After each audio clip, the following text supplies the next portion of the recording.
Goeienaand van my kant af, is lekker om almal te sien. En soos wat Sugen gesê het, ons begin vanaand met 'n nuwe reeks, Filter, leef vanuit jou ware identiteit. Maar voor ek daar kom, wil ek net sê, die van julle wat vir Jan ken, Jan is ons kampusbestuurder, hy maak altyd seker alles is mooi reg hier by die kerk. En Jan het gister getrou. Woehoe! En Jan word een van die dae 40, so hy besef die tyd loop uit. Maar so toe hy sy girl nou ontmoet het, ek moet nou hierdie storie vertel, maar toe hy en sy girl ontmoet het, en hulle raak nou later verlede jaar verloof, en sit toe nou die datum uit, en toe was daar hierdie, jy weet, hierdie siening wat Suid-Afrika rondgegaan het, en die siening was dat die Here sou kom. Onthou julle September op braaidag verlede jaar, en toe het Jan net gesê, asseblief, Here, U moet net nie nou kom nie. Want hy wil graag 'n stukkie hemel op aarde ook beleef. En vir al die getroude mense, julle verstaan wat ek van praat, nê? Studente, julle is nie voorstel om te lag nie. Hoekom lag jy? So, maar nietemin, hulle is op hulle honeymoon, en julle sal hom sien so oor die volgende week, is Jan dan weer saam met ons. Maar ons praat vanaand oor die gedagte van filter, en ons begin hierdie reeks, omdat ons regtig net besef het, dat Jesus het nie gekom, dat ek en jy 'n lewe van oorlewing moet hê nie, maar ook nie net 'n lewe wat ek kan bestuur of hanteer nie, en maak seker goed is in plek, maar hy het eintlik gekom vir iets baie groter, en Johannes hoofstuk 10 vers 10 sê dit so mooi, hy sê, ek het gekom dat jy 'n lewe kan hê, en dit in oorvloed, oorvloedige lewe. Inteendeel, as jy die gedeelte voor dit lees, dan sê dit, dat die duiwel het gekom om te steel, te verwoes en dood te maak. Hy het gekom om jou lewe te vernietig. Hy het gekom om verhoudinge te vernietig. Hy het gekom om soveel van jou te steel en weg te vat.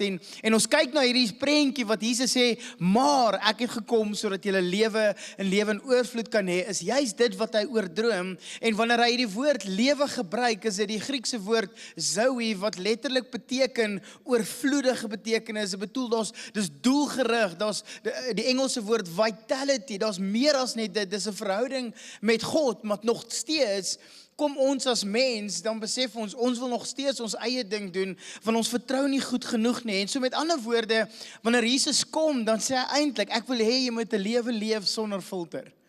Want ek is die een wat dit vir jou kom bring. En so in die volgende tyd gaan ons 'n bietjie praat oor die drie goed. Ons praat oor heiligheid, dan praat ons oor jou health, jou gesondheid, en die laaste week praat ons oor humility, humbleness. Hoe lyk hierdie drie goed wanneer ek vanuit daai posisie leef van my identiteit? Nou tog leef baie geestelike mense leef vanuit hierdie, kan ek sê, leeput. Ons leef vanuit hierdie lewe wat ons net hanteer of bestuur, en daardeur gaan dit maar net aan, ons gaan maar net aan met die lewe, want ek is so right, ek bestuur net my pyn waardeur ek gaan. Dis so right, ek herhaal maar net die ongesonde patrone in my lewe, ek herhaal dit maar net oor en oor en oor, en ek leef maar net vanuit hierdie onbesigtige put wat vir my niks lewe en lewe waarborg nie, maar dan gaan ons maar net aan, en Jesus kom en hy nooi ons uit daai lewe uit, en sê, kom na my toe, van ek het baie meer vir jou in stoor, en daardeur, wanneer ons daaraan dink, dan besef ek, dit gaan eintlik oor die bron van lewe, gaan oor Jesus, en so gaan doen ek 'n bietjie navorsing, en ek kom op hierdie gedeelte af, wat een van die scholars skryf, en een van die kommentare skryf dit so mooi, wanneer hy 'n illustrasie kom illustreer, van hoe ons as mens baie keer leef, om ons eie ding te probeer doen, maar eintlik werk dit nie, en hy skryf die volgende, hy sê, in baie antieke dorpe, was die waterput die middelpunt van die lewe. Ek het nou die dag in die week, kyk ek so 'n bietjie voetspore, en hulle is daar in Suid-Amerika, in Machu Picchu something, daai dorpie, Machu Picchu, iets soos daai. Ja, ek het dit probeer uitspreek, maar ek kry dit nie reg nie. En die hele dorp het ontstaan as gevolg van hierdie natuurlike waterput daar uit die berg uit.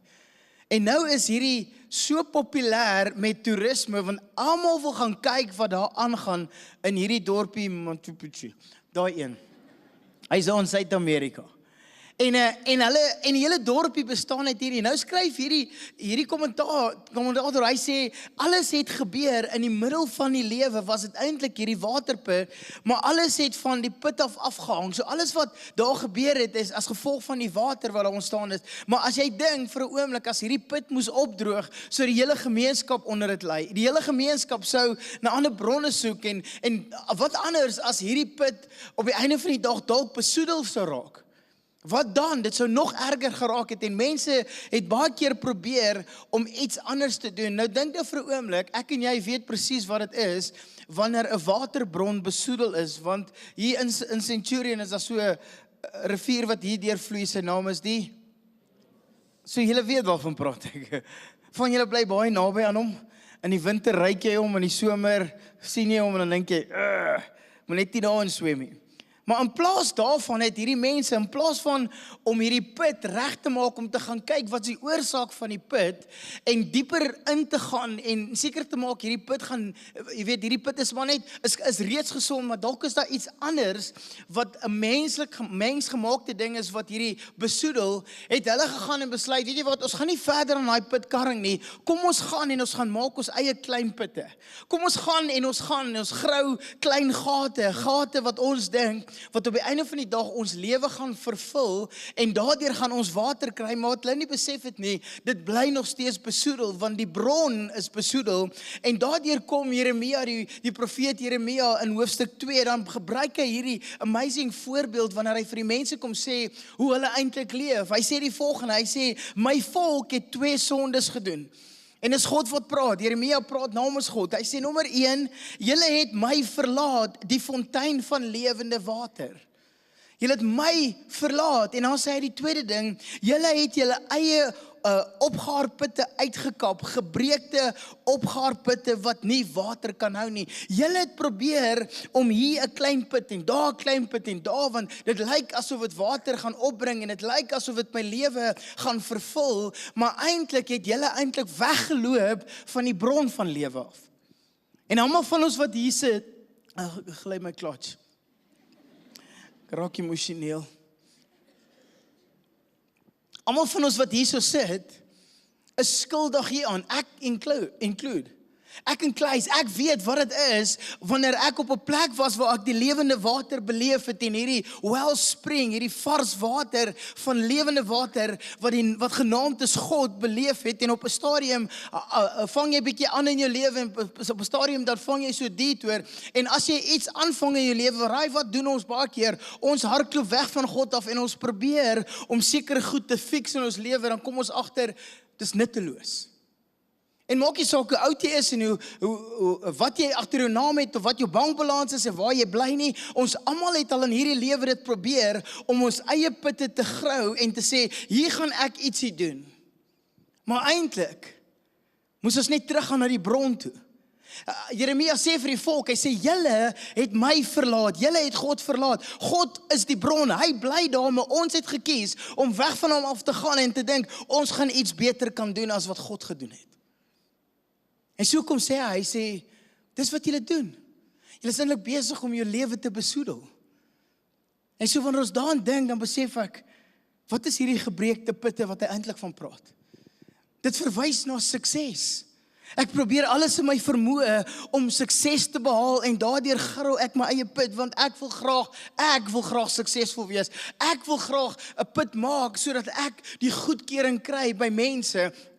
Ek wil graag hierdie put uitgrou, want ek wil graag seker maak dat my verhoudinge werk. Ek wil graag 'n put uitgrou, sodat ek kan presteer en my prestasies op hoog hou. En ek wil graag hierdie doen, want ek wil graag in beheer wees. En dis hoekom ek my putte grou. En hier is die gedagte. Daai gaan jou nooit versadig nie. Dit gaan jou nooit op 'n plek kry wat jy voel, ek het oorwin nie. Dit gaan jou nooit op 'n plek kry wat jy dink, hierdie het ek nou bereik, want hierso is die gedagte. Elke keer wanneer ek 'n put grou en sê, ek wil suksesvol raak, elke keer wanneer ek 'n put grou wanneer ek sê, ek wil presteer of ek wil graag 'n goeie verhouding hê en ek wil graag in beheer wees, dan gee ek myself die heerlikheid en sê, oh, it's all about me, myself and I, en ek vergeet eintlik van die bron van die put. Amen. Eina. Want eintlik wanneer ek sê, Ek gaan nie my eie putte begin grou nie, maar ek gaan terug na die oorsprong van die waterput en sy naam is Jesus Christus, wanneer ek na hom toe gaan en vir hom my bekommernisse, my suksesse by sy voete kom neerlê, my verhoudinge by sy voete kom neerlê, wanneer ek die goedkeuring van wie Jesus Christus sê ek is, by sy voet kom neerlê en my prestasies en my beheer en al hierdie goed, dan gee ek hom eintlik erkenning en alle heerlikheid kom hom toe. En ek dink dis die fout wat mense baie keer maak.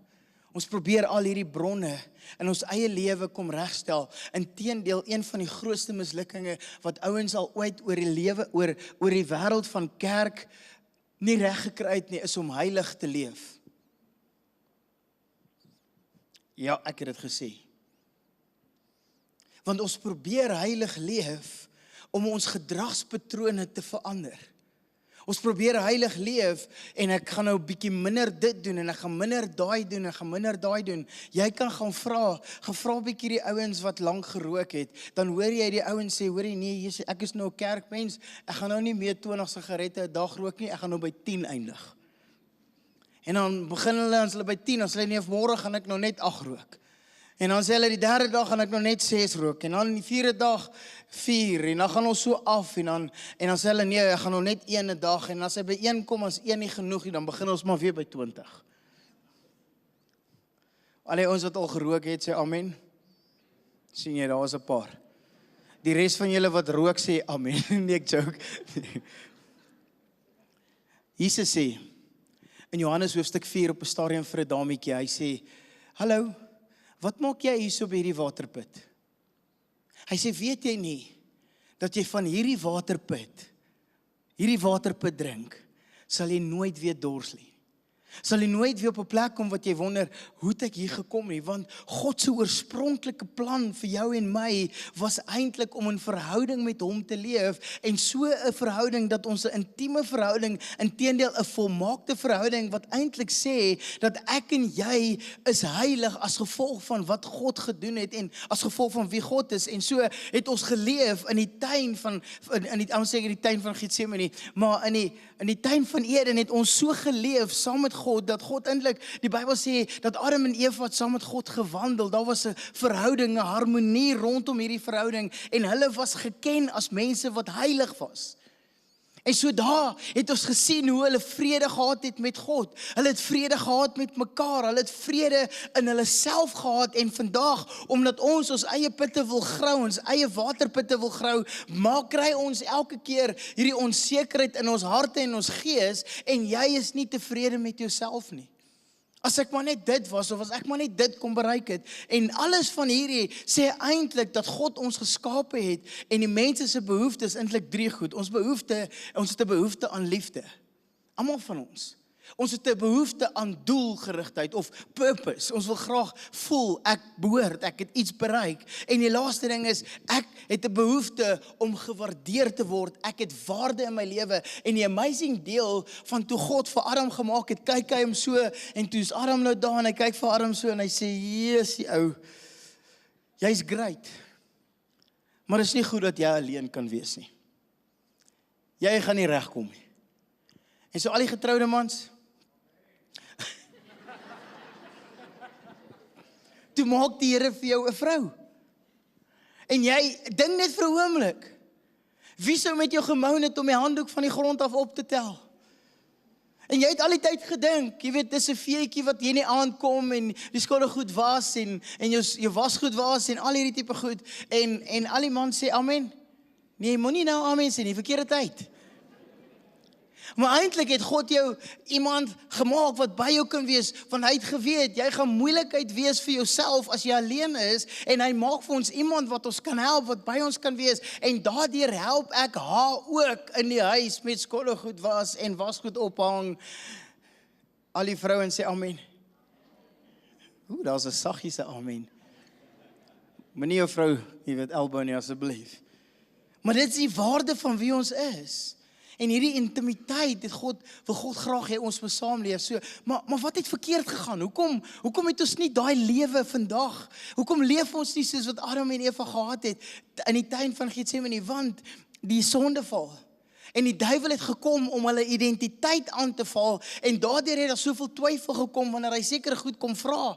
Hy twyfel aan God se woord en hy vra die volgende vir Eva, hy vra, het God werklik gesê? Hoor jy net hoe speel hy met sy woorde? Het God werklik gesê, julle mag nie? Het God gesê, julle mag van niks bome hier eet nie?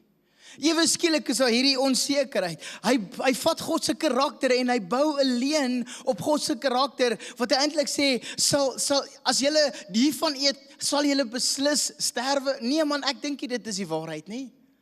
En tog het hulle gegaan en gesê, kom ons kyk of ons nie gaan sterf en hulle eet van hierdie boom en op die einde van die dag kom hulle agter, Jessie, hier sterf ons eintlik. Want ewe skielik sterf hulle in hulle geesmens. En op 'n stadium dan sê hy vir hulle so, ek wil net weet, besef julle dat julle gaan soos God word as julle van daai boom eet. Die temptasie om net die versoeking, om net onafhanklik te wees, die onafhanklikheid, want ek wil graag in beheer wees, en daardeur create ek al hierdie putte, want ek dink, hierdie is my lewe, en dis ook my lewe gaan bou, maar eintlik wat God eintlik vir ons wil kom sê is, sodra jy besef, dat die bron van lewe is eintlik waar jy moet aan vashou, en daardeur, toe hulle nou op die plek kom, waar hulle besef, hoorie, ons is naak, en hulle is daar agter met 'n vye blaartjie, en steek weg, en dan kom God, want God soek jou, God het jou eers gesoek, God het agter ons aangegaan, want hy wil jou as mens by hom hê, en in verhouding met hom kom leef, en dan kom God, en hy kom soek die mens, dan vra hy ook vrae, soos die duiwel vra God, so waar is jy? Waar is julle? Asof God nie weet waar hulle is nie. Dink gou vir 'n oomblik. God wil hê hulle moet besef dat hulle weet eintlik nie waar hulle is nie, want dit is 'n posisionele vraag. In watse posisie vind jy jouself? Vind jouself in 'n posisie waar God by my is, waar ek hierdie water, hierdie natural spring water beleef, saam met hom, in hom, deur hom, of is ek besig om my eie put te maak, en God vra vir hulle, so waar is julle? Dis 'n posisionele vraag. Die tweede vraag wat God vir hulle vra is, wie het vir julle gesê julle is naak? Wie het vir julle dit gesê? Het enigiemand vir julle gesê? Want dit is 'n identiteitsvraag. Ek kan nie besef ek is nie, maar ek hoor nou wat u sê. En die laaste ding is, vra God vir hulle, sê, wie het gesê julle moet van die boom eet? Praat van my gedrag. En so my gedragspatrone is die goed wat ons baie keer terughou, om te kan leef soos wat God wil hê. So nou doen ek al hierdie goed, want ek wil graag daarby uitkom. Maar dis eintlik my identiteit in God, en Hebreërs hoofstuk 10, vers 10 sê, as ek heilig wil wees, moet ek besef, my heiligheid begin nie by my gedragspatrone en die gedrag wat ek toepas nie. Hoor wat sê Hebreërs, is hierdie die Afrikaans. Die Afrikaanse vertaling sê, deur hierdie wil is ons geheilig deur die offer van die liggaam van Christus, net eenmaal. 'n ander vertaling sê, eens en vir altyd. So wie het ons geheilig? Hy het ons geheilig. Niks wat ons gedoen het nie. Ons moet teruggaan na die bron toe en sê, Here, hierdie is wie ek is, en ek weet, by U voel ek vry, by U kan ek wees wie ek is, want God het my geskape in sy beeld en sy gelykenis. Vers 14 sê die volgende, want deur die een offer het hy vir altyd volmaak die wat geheilig word.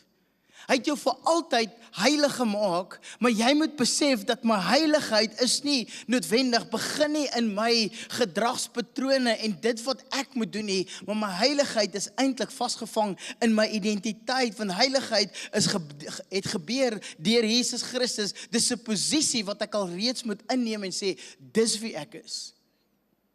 En so met vir julle so te illustreer, onthou ek, ons kom terug van honeymoon af, ons het nou net getrou en dit was baie lekker en hier is ons op honeymoon. En ons kom terug by die huis die Woensdag in ons nuwe plekkie en ek is opgewonde want ek hoef nou nie meer, jy weet, laat aand my kar te start en huis toe te ry nie. Nou kan ek net gaan slaap. En nou hier langs my girl intrek en ek onthou, nou gaan sit ek op die bed en dis 'n donderdag aand en ek vat my laptop en ek het my laptop al op my skoot en my vrou kom in die kamer, halfuur later uit die badkamer uit en al die goedjies gedoen en hier kom sit sy en sy klim in die bed en sy vra vir my, wat maak jy? Ek sê, ek gaan nou preek voorberei. Sy sê, nee, jy gaan nie. Ek sê, ja, ek gaan. Sy sê, ek sê vir, hoorie maar, jy kan my nie weghou van die werk van die Here af nie, dis my roeping, dis wat ek moet doen. Sy sê, nee. Nou besef ek, okay, hierdie is 'n triekvraag, moet ek hom nou antwoord of nie? Nou los ek hom nou so vir 'n oomblik en die volgende oomblik sê sy, ek sê vir die volgende, en dit is die grootste fout wat ek in my lewe gemaak het. Ek sê vir, jy kan my nie terughou om hierdie goed te doen nie. Ek het dit nog altyd so gedoen, in my bed op 'n donderdag aand. En my vrou kyk my so, sy sê, maar jy was nie altyd getroud nie. Needless to say, my vrou het ander planne gehad. Ek het daai laptop baie vanaand toegemaak hier en kan gesit. Sê, Here, U het ons geroep om in die huwelik te wees, so ons gaan nou. Julle moet nie so lekker laggie voor, julle sal dit nog beleef. Maar hierso is die ding wat ek probeer sê, is hier is my identiteit het verander. Ek is nie weer 'n bachelor nie. Ek is nie meer alleen nie. Ek klim nie meer in 'n koue bed in die winter nie. Ek is nou 'n getroude man en omdat ek getroud was, op daai stadium moes my gedragspatrone ook verander. Ek kon nie nou net doen wat ek alleen altyd gedoen het nie. Ek het nou gedoen omdat ek moet iemand anders in ag neem. Ek moet nou besef, ek het nou iemand anders wat ook my tyd en my aandag veg en ek kan nie net doen en my eie watergate begin grou en sê, dis wat ek nog al die tyd gedoen het en al die goedjies, as dit moes gebeur het, sou ek vandag nog steeds hier gewees het en single dalk. Maar weet jy wat, my identiteit het toegelaat dat my gedragspatrone verander en net soos ek en jy, omdat ek en jy, sê die Bybel, heilig is, en hoor wat sê Kolossense 3 vers 12, dit sê dit so mooi, hy sê, beklee julle dan as uitverkorenes van God, heiliges en geliefdes. Hy maak eers ons identiteit vas. Hy sê, ons is uitverkore, beteken ek is heilig, ek is eenkant gesit vir God, en omdat ek eenkant gesit is vir God, sê hy vir my, hy sê, jy is heilig, en jy is geliefd, ek is geliefd deur God, dit is my identiteit, daar's niks, en niemand wat dit ooit weg van my af kan vat nie, maar hy sê, dan, dis my identiteit is nou vas, maar dan, wat is my gedragspatroon? My gedrag verander, en hoe verander dit? Dit verander so, hy sê, met innerlike ontferming, goedertierenheid, nederigheid, sagmoedigheid en langmoedigheid. Hy sê, nou verander jy, want jy beklee jouself eers met jou identiteit van wie hy is, en daardeur weet ek is heilig, en nou lewe ek 'n heilige lewe. En dis die belangrike deel daarvan. En ons mis baie keer die belangrikheid van om te besef, dit is in God en daardeur wil ek 'n heilige lewe leef en omdat ek hierdie heilige lewe leef, wil ek afstand doen van al die negatiewe goed in my lewe. Wat goed is, maar dit is eintlik nie wat jou heilig maak nie. Iemand skryf hierdie, hy sê heiligheid in die Nuwe Testament is nie die skeiding van sonde nie. Dit is die identiteit van die wat aan Christus behoort.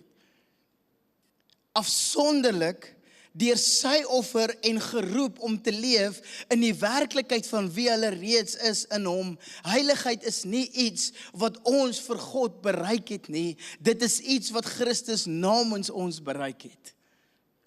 Dit maak jou heilig. Want dit begin eers by my identiteit. En so ons, wat uitgekies is, wat met jou mond bely en in jou hart glo dat Jesus Christus ons gered het, wat kinders van God is, ons jaag nie heiligheid na om God se hart te oorwin, om deel van God te word nie, of om aan God te behoort nie. Ons jaag heiligheid na, omdat ons alreeds heilig verklaar is, en omdat ons alreeds aan God behoort. Groot verskil. En so die belangrike deel van dit, is om te verstaan, dis hoe God oor jou voel. God voel daaroor, dat jou identiteit, of jou heiligheid, is vasgevang in jou identiteit. Ons moet nie wegkom van die bron af nie, want in hierdie kant moet ons alles doen, om die water en die goed te filter in ons lewe, en ek filter so bietjie my sukses, en ek filter so bietjie my beheer, en ek filter so bietjie my verhoudings, en ek filter so bietjie hierdie tipe goed, en teendeel, ek moet teruggaan, waar water unfiltered is, because it's a living spring. Dis waar dit op neerkom, en ons moet nie ons lewe net klatter met al hierdie tipe goed nie, want hy het dit al reeds vir ons gedoen. My identiteit is vas by hom. En ons 3 woorde wat ek vir jou wil gee vanaand, as hy hierna verwys, my identiteit, verwys hy na hierdie Griekse woord, hagios. Hagios praat van ek is afgesonder en ek behoort aan God. Dis 'n Griekse woord wat praat van my identiteit. Romeine hoofstuk 1 vers 7, aan almal in Rome wat deur God geliefd is en geroep is om heilig te wees. Ek is heilig, vanuit my geroep. In Efesiërs sê hy aan die heiliges in Efese. Hy praat van julle wat alreeds daar is, wat deel is hiervan, en so gelowiges word geheilig genoem, nie omdat hulle volmaak is nie, maar omdat hulle aan God behoort, en heiligheid beskryf eers wie ons is, voordat heiligheid sê wat ons moet doen. Hagios. Die tweede ding wat hy van praat, en so daai is ons identiteit.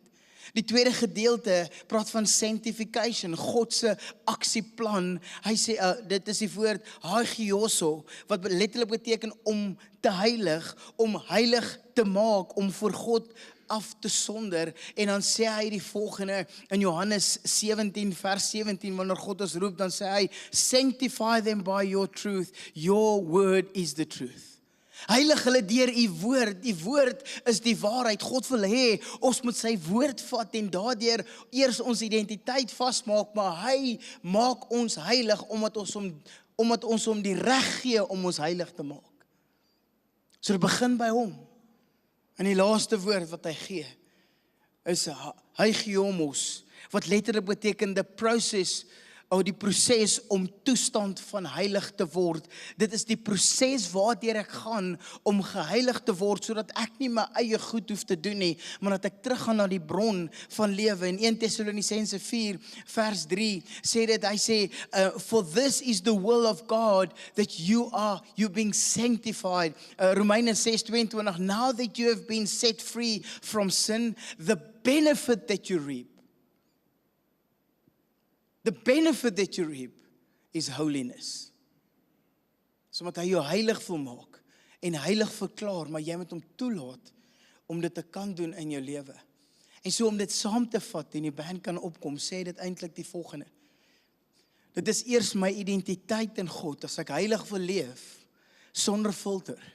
In my ware identiteit is dit om by hom te kan wees. Here, U is die ware bron, hierdie ware put wat vir my lewe gee, lewe in oorvloed. Maar dan is dit God wat in my werk. Dis God se werk, dis nie jou werk nie, dis God se werk. En dan uit dit uit om God se werk, dat God se werk in jou bewerkstellig en iets in jou gees doen en in jou hart doen, word jou leefstyl aangepas, dat jy nie sal leef soos wat jy geleef het voordat jy God ontmoet het nie, maar jy leef nou omdat jy weet jy's heilig en God is besig om iets in jou te doen en daardeur is my leefstyl verander. En so om dit anders te stel, is eintlik om te sê, dat God kom en hy verklaar jou heilig. God declares you holy. But Jesus came to secure your holiness. Want as God na jou kyk, kyk hy nie na jou uit die bril van jou menslike pogings nie. Hy kyk na jou deur die bril van Jesus Christus. Hy kyk na jou en my deur die bril van Golgotha en sien hoe sy seun gesterf het en die woorde gesê het, dit is volbring, it is finished. En so Christus het dit kom secure. Maar dan is die Heilige Gees, wat elke dag van ons lewe nog steeds dit laat groei in ons lewe. Dat ons anders sal groei om geheilig te word. Nie ons eie menslike pogings nie, maar uit dit wat God vir ons kom doen. En so heiligheid is nie 'n gedragsverandering nie. Dit is 'n identiteitstransformasie wat nuwe manier van lewe voortbring. Ek hou op om te leef soos wat ek geleef het, omdat ek my identiteit ken. En ek wil afsluit met hierdie vers. Petrus 2 vers 9. In die Engels sê dit so mooi. Hy sê, you are a chosen people. You are a royal priesthood, a holy nation, God's possession. Dis wie ons is. Hy het ons gekies. He handpicked you. Hy sê jy en ek is heilig. Hoekom sê hy dit? En hy sê dit hier in die Ou Testament, verwys hier God die Vader na die Israeliete as heilig. Hoekom sê hy vir hulle is heilig? Want hulle is nie net heilig omdat hulle sekere goed gedoen het. Inteendeel, jy kan gaan lees, hulle was nie altyd heilig nie. Maar hulle is heilig verklaar omdat hulle aan God behoort. Nou hoe te min as dit net in ons eie lewe vandag wat Jesus vir ons gedoen het, kom verklaar hy jou en my heilig, because we are chosen generation. So by einde van die dag vloei heiligheid uit eienaarskap uit. Heiligdom vloei uit die eienaarskap dat ek behoort aan God en hy het my heilig verklaar. En ek wil vanaand dit vir jou kom illustreer. Jesus Christus se plan met jou en my, toe hy gesterf het aan die kruis, was om jou en my terug te vat na God se oorspronklike plan, om in verhouding met hom te kan leef. En daardeur het Jesus gekom en dit verseker aan die nagmaaltafel. So dikwels wanneer julle van hierdie brood eet en van hierdie druiwesap drink, so dikwels wanneer julle doen, dink julle, het julle nagedagtenis dat julle heilig verklaar is deur dit wat ek gedoen het vir jou aan die kruis. En ek wil jou vanaand kom uitnooi. As jy die een is wat verklaar met jou mond en bely in jou hart dat Jesus Christus jou redder is, kan jy vanaand opstaan en na hierdie tafels toe stap en sê, Here, ek vat vanaand my sekuriteit in hierdie brood en in die druiwesap, en wanneer ek dit gebruik, is dit omdat ek weet wat U vir my gedoen het. Amen. So ek wil jou vra, reg oor die auditorium is daar nagmaaltafels. Neem hierdie brood, eet dit, want dit is sy liggaam wat vir jou gesterf is. Drink daai druiwesap, dis 'n teken van ons nuwe verbond met hom. Kom ons doen dit.